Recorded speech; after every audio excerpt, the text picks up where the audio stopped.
देश की सबसे बड़ी अदालत, वो अदालत जहां जाने से पहले बड़े से बड़े वकील 10 बार अपना गाउन ठीक करते हैं, जहां जजों के सामने बोलने से पहले लोगों की जुबान लड़खड़ा जाती है, जहां हर एक शब्द नाप तोल कर बोला जाता है।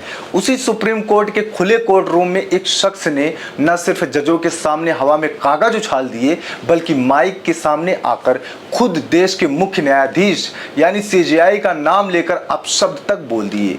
सोचिए, वो सीजेआई जिनकी एक तस्वीर देखकर लोग कांप जाते हैं, जिनके एक फैसले से बड़ी बड़ी सरकारों की चूल्हे हिल जाती हैं, उन्हीं के नाम पर एक आम आदमी ने भरे कोर्ट रूम में गालियां बकती। और सबसे मजेदार बात यह है कि इस पूरे तमाशे के बाद जो प्रतिक्रिया आई उसने पूरे देश को और भी हैरान कर दिया, क्योंकि जिस घटना पर पूरे देश को उम्मीद थी कि अवमानना का मुकदमा चलेगा, जेल जाने की सजा होगी, भारी जुर्माना लगेगा, कोर्ट का डंडा चलेगा, उस घटना पर सुप्रीम कोर्ट ने इतनी नरमी दिखाई कि लोग सोचने पर मजबूर हो गए कि आखिर ये हुआ क्या।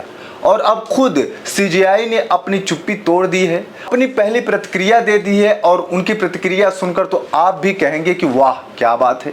तो आइए इस पूरे मामले की एक एक परत को खोलते हैं और समझते हैं कि आखिर 10 जुलाई को सुप्रीम कोर्ट के अंदर हुआ क्या था और उसके बाद क्या क्या हुआ। शुरुआत करते हैं खुद सीजेआई सूर्यकांत की प्रतिक्रिया से, जो 13 जुलाई को सामने आई।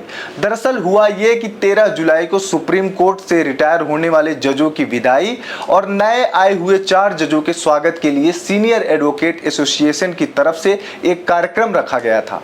इस कार्यक्रम में खुद सीजेआई सूर्यकांत जी शामिल हुए थे और जैसे ही कार्यक्रम खत्म हुआ, वहां मौजूद पत्रकारों ने उन्हें घेर लिया, माइक तान दिया और वही सवाल पूछा जो पूरा देश जानना चाहता था कि साहब, कोर्ट रूम में जो हुआ उस पर आप क्या कहेंगे। और सीजेआई ने जो जवाब दिया वो बहुत ही शानदार तरीके से दिया, बहुत ही संयम से दिया। छोड़िए, ऐसे कोई बच्चे कई बार कर देते, मैं उस पर कोई ऐसा नहीं करना चाहता। मैं सिर्फ एक ही बात सभी को बोलना चाहूंगा कि कॉन्स्टिट्यूशनल इंस्टीट्यूशंस की मर्यादा और उनका मान सम्मान रखना हम सबका दायित्व है और हम सबको उसको निभाना। एक ऐसे व्यक्ति का जवाब जो देश के सबसे ऊंचे न्यायिक पद पर बैठा है, जो चाहे तो एक झटके में उस आदमी को महीनों जेल में डलवा सकते थे, जिसके एक इशारे पर पूरा सिस्टम हरकत में आ जाता, लेकिन उन्होंने बड़प्पन दिखाया, संयम दिखाया और ये बताया कि असली ताकत कड़वे शब्दों में नहीं होती, असली ताकत उदारता में होती है। अब आपको बताता हूं कि आखिर वो पूरी घटना क्या थी, 10 जुलाई को हुआ क्या था। तो इस दिन सुप्रीम कोर्ट में इलाहाबाद हाई कोर्ट के एक आदेश के खिलाफ दायर याचिका पर सुनवाई हो रही थी। जस्टिस केवी विश्वनाथन और जस्टिस आलोक आराध्य की बेंच ने यह फैसला सुना।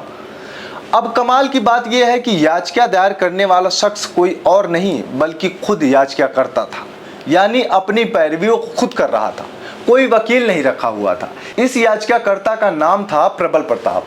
तो साहब, प्रबल प्रताप जी बेंच के सामने खड़े हुए और उन्होंने जो पहला वाक्य बोला वो सुनकर बेंच के जजों के हाथ से कलम गिरती गिरती बची होगी।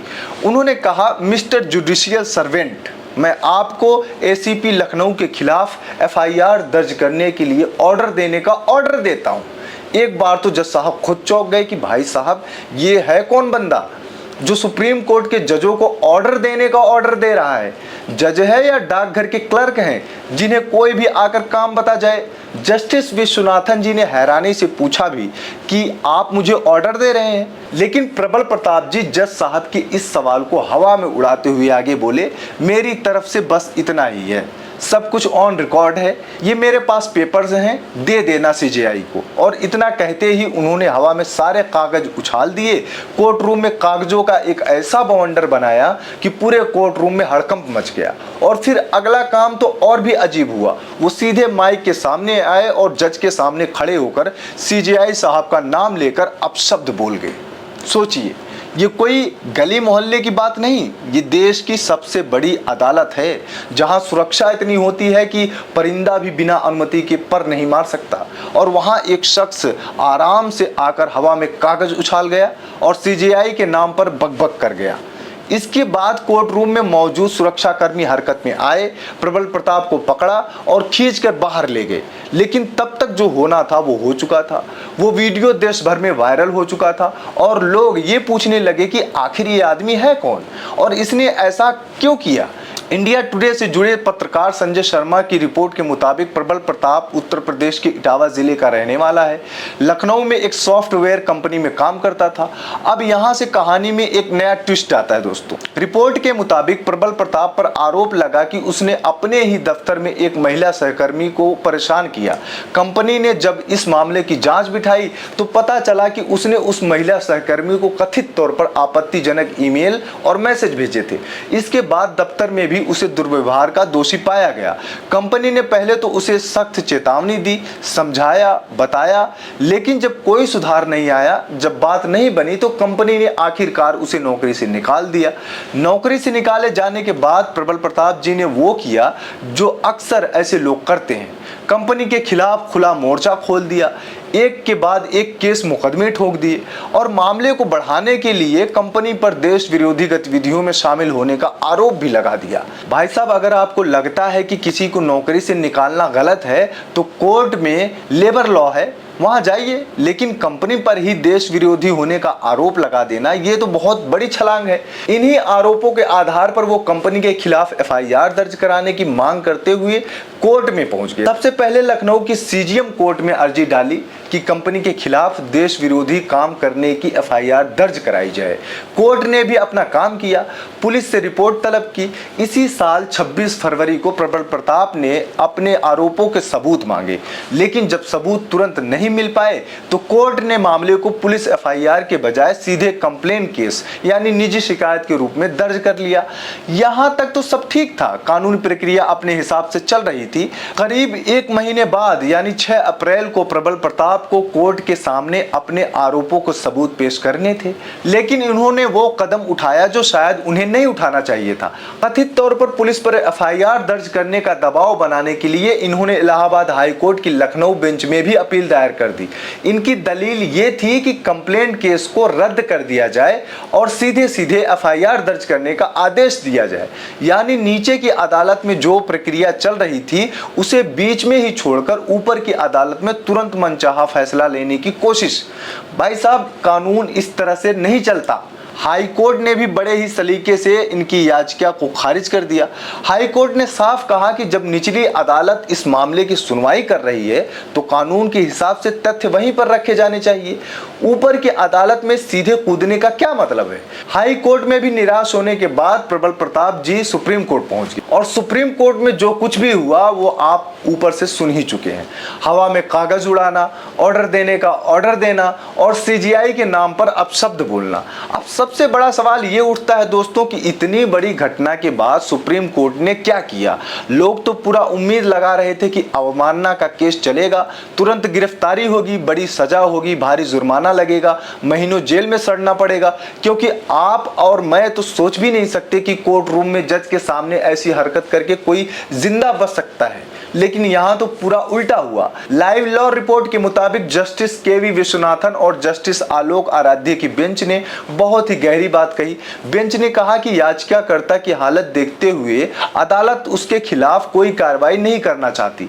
जहां तक इस मामले के मेरिट्स का सवाल है, अदालत ने सारे रिकॉर्ड देखे हैं और अदालत को निचली अदालत के फैसले या आदेश में दखल देने का कोई ठोस कारण नहीं मिला। यानी सीधे शब्दों में कहें तो कोर्ट ने माना कि यह आदमी शायद मानसिक तौर पर परेशान है या फिर हालत की मार खाया हुआ है। इसे सजा देने से कुछ हासिल नहीं होगा, इसे छोड़ देना ही सबसे बेहतर है।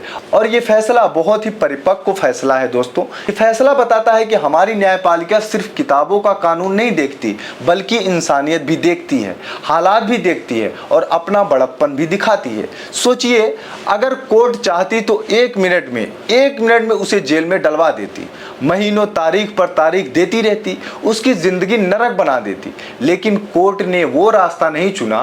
कोर्ट ने वो रास्ता चुना जो असल में एक सभ्य समाज को अपनाना चाहिए। और उसके बाद जब सीजीआई साहब से पूछा गया तो उन्होंने भी वही कहा जो बड़े दिल वाला इंसान भी कह सकता है कि छोड़िए, बच्चे कई बार ऐसा कर देते हैं। भाई साहब, इस एक वाक्य में इतनी गरिमा है, इतनी परिपक्वता है, इतनी बड़प्पन है कि पूछिए मत। जिस देश में लोग एक छोटी सी बात पर घंटों बहस करते हैं, दिनों तक झगड़े चलते हैं, वहां देश के सबसे बड़े जज ने इतनी बड़ी बेइज्जती को इतनी शालीनता से पचा लिया और ऊपर से याचिकाकर्ता को बच्चा कहकर माफ भी कर दिया। हालांकि इस पूरे मामले में कुछ बातें हैं जो सोचने पर मजबूर कर सकती हैं। तो दोस्तों, पहली बात तो ये है कि आखिर सुप्रीम कोर्ट की सुरक्षा में इतनी बड़ी चूक कैसे हो गई कि एक शख्स कागज भी लेकर अंदर पहुंच गया और उन्हें उछाल भी दिया। क्या मेटल डिक्टेटर से आगे कोई चेकिंग नहीं होती? क्या याचिकाकर्ता की मानसिक स्थिति का कोई आकलन नहीं होता जब वे खुद अपनी पैरवी करने आते हैं? दूसरी बात यह कि आजकल ऐसे मामले क्यों बढ़ते जा रहे हैं जहां लोग निजी शिकायतों को देशद्रोह से जोड़ देते हैं। अगर आपको किसी कंपनी से नौकरी की समस्या है तो लेबर लॉ है, श्रम अदालत है, वहां जाइए। लेकिन कंपनी को देशद्रोही बताना ये तो ट्रेंड ही चल पड़ा है इस देश में। जैसे देशद्रोह कोई हल्का सा टैग हो जिसे आप किसी पर भी चिपका दो और मामला बड़ा हो जाए। तीसरी बात यह कि हमारा मानसिक स्वास्थ्य का सिस्टम कहाँ है? अगर सचमुच प्रबल प्रताप कोई मानसिक तनाव झेल रहे थे तो क्या समाज में, दफ्तर में, परिवार में कोई ऐसा तंत्र नहीं था जो उन्हें समय रहते मदद पहुंचा सकता था? हम इतने बड़े देश में इतने बड़े मुद्दों पर बात करते हैं, लेकिन मानसिक स्वास्थ्य पर बात करना आज भी टैबू है। लोग सोचते हैं कि थेरेपी लेना मतलब पागल होना, दवा लेना मतलब कमजोरी है, और नतीजा ये होता है कि छोटी छोटी बातें बढ़ते बढ़ते इतनी बड़ी हो जाती हैं कि सुप्रीम कोर्ट के कोर्ट रूम में हवा में कागज उड़ने लगते हैं। खैर, चौथी बात जो सबसे ज्यादा गौर करने लायक है वो ये कि इस पूरे मामले में हमारी न्यायपालिका ने जो परिपक्वता दिखाई है उसकी तारीफ की जानी चाहिए। न कोई ड्रामा, न कोई सजा का शो, न कोई दिखावा, न कोई पब्लिसिटी स्टंट। बस चुपचाप मामले को समझा, याचिकाकर्ता की हालत को समझा और आगे बढ़ गए। कमाल की बात यह है कि इस पूरे मामले में अगर कोई हार गया तो वो प्रबल प्रताप है, जिनकी याचिका खारिज हो गई, जिनकी हरकत पूरे देश ने देखी और जिनका पूरा भविष्य अब सवालों के घेरे में है। और जो जीत गया वो है हमारा लोकतंत्र, वो है हमारी न्यायपालिका, वो है हमारे संविधान के वो सिद्धांत जो कहते हैं कि इंसान के साथ इंसान की तरह बरता जाना चाहिए। तो दोस्तों, ये पूरा किस्सा हमें कई सारे सबक देता है। पहला सबक तो ये है कि गुस्से में उठाया गया कोई भी कदम जिंदगी को तबाह कर सकता है। दूसरा सबक ये कि कानून की अपनी प्रक्रिया होती है, उसे उसी हिसाब से चलने देना चाहिए, बीच में कूदकर मनचाहा नतीजा नहीं मिलता। तीसरा सबक ये कि हर व्यक्तिगत लड़ाई को देशद्रोह या राष्ट्रीय मुद्दा बनाने की जो प्रवृत्ति बढ़ रही है वो ठीक नहीं है। और चौथा सबक ये है कि कभी कभी बड़प्पन दिखाकर माफ करके आगे बढ़ जाना सजा देने से ज्यादा बड़ा काम होता है। और सीजीआई सूर्यकांत जी ने अपनी प्रतिक्रिया में जो कहा वो सिर्फ प्रबल प्रताप के लिए नहीं, वो हम सब के लिए था कि संवैधानिक संस्थाओं की मर्यादा और उनका मान सम्मान बनाए रखना हम सबकी जिम्मेदारी है। यही असली बात है। तो दोस्तों, हम एक ऐसे दौर में जी रहे हैं जहां हर कोई हर संस्था पर हमला बोल रहा है, कभी कोर्ट पर, कभी चुनाव आयोग पर, कभी सीबीआई पर, कभी ईडी पर, कभी सेना पर, कभी मीडिया पर। सोशल मीडिया पर बैठे बड़े बड़े लोग बिना सोचे समझे किसी भी संस्था पर कीचड़ उछाल देते हैं और लाखों लोग बिना दिमाग लगाए उस कीचड़ को और आगे बढ़ा देते हैं। लेकिन याद रखिए, अगर आज ये संस्थाएं कमजोर हो गई तो कल आपकी अपनी शिकायत भी कहीं नहीं सुनी जाएगी। इन्हीं संस्थाओं की मजबूती से हमारा लोकतंत्र चल रहा है और इन्हीं की मर्यादा बचाना हम सबकी जिम्मेदारी है। और इस मामले पर आपकी क्या राय है वो हमें कमेंट करके जरूर बताइए। बने रहिए बुद्धा इंस्पायर्ड के साथ। मिलते हैं आपसे अगले वीडियो में, तब तक के लिए बहुत बहुत धन्यवाद आप लोगों का।